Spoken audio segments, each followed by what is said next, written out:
সমান্তরিকের ক্ষেত্রফল বা area of parallelogram নিয়ে আমরা এখন দেখব। সেক্ষেত্রে আমরা একদম শুরুতে একটা সুন্দর সামান্তরিক দেখতে পাচ্ছি।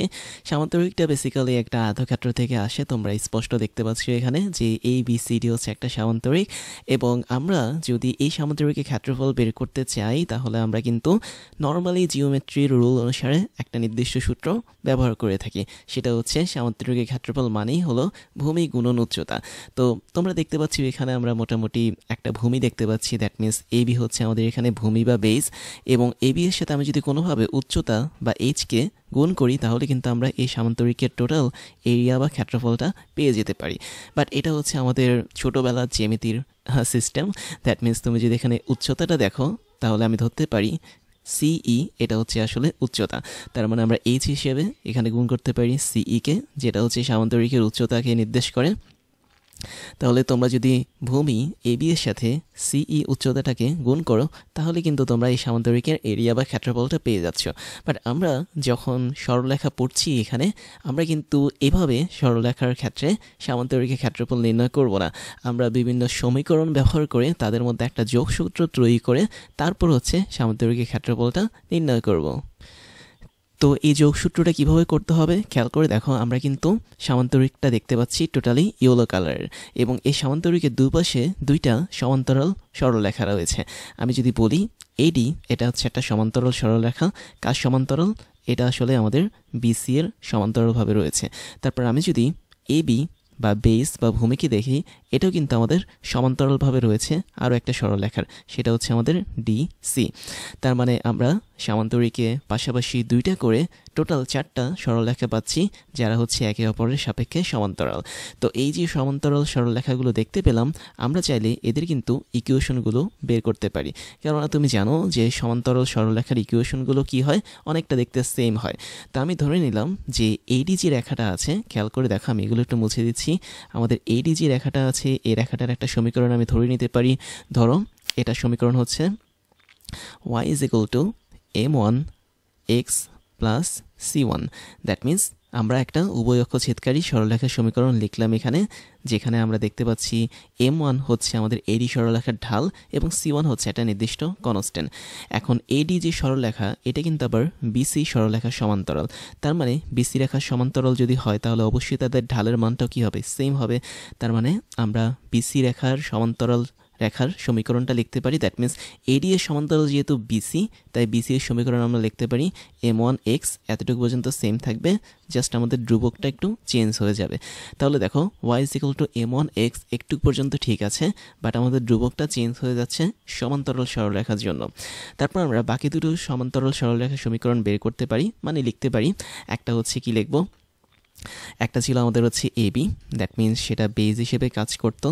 তাহলে এবি রেখার সমীকরণ যদি আমি লিখি তাহলে দেখো এক্ষেত্রে আমরা y is equal to m2 x plus c3 লিখতে পারি।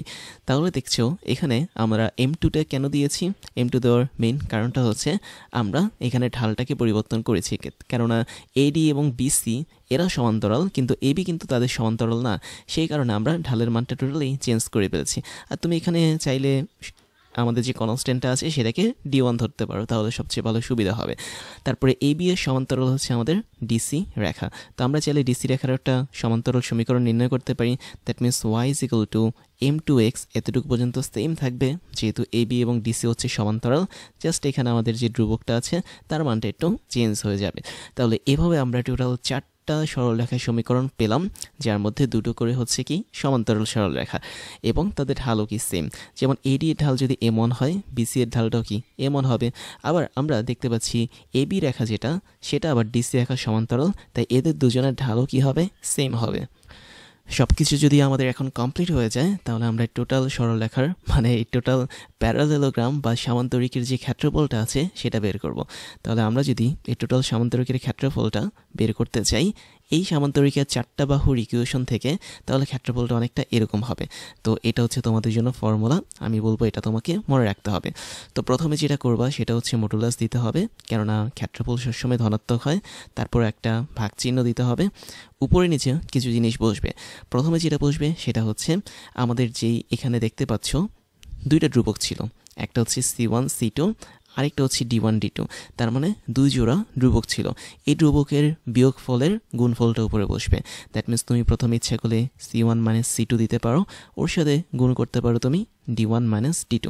তার মানে এই যে সমান্তরাল সরলরেখা ছিল, এদের মধ্যে যে ধ্রুবকগুলো ছিল C1 C2 D1 D2, এদের আলাদা আলাদা বিয়োগফলগুলো আমরা এখানে লিখব। বাট আমরা এখানে কখনোই C1 এর সাথে D1 কে বিয়োগ করতে যাব না, বা C2 থেকে D2 কে বিয়োগ করে গুণ করতে যাব না। আমরা ঠিক এক্সাক্ট সমান্তরাল বাহুদ্বয়ের যেই ধ্রুবকগুলো আছে সেই ধ্রুবকগুলোকে বিয়োগ করে তারপর গুণ করে দেব আমাদের লবের অংশটাতে।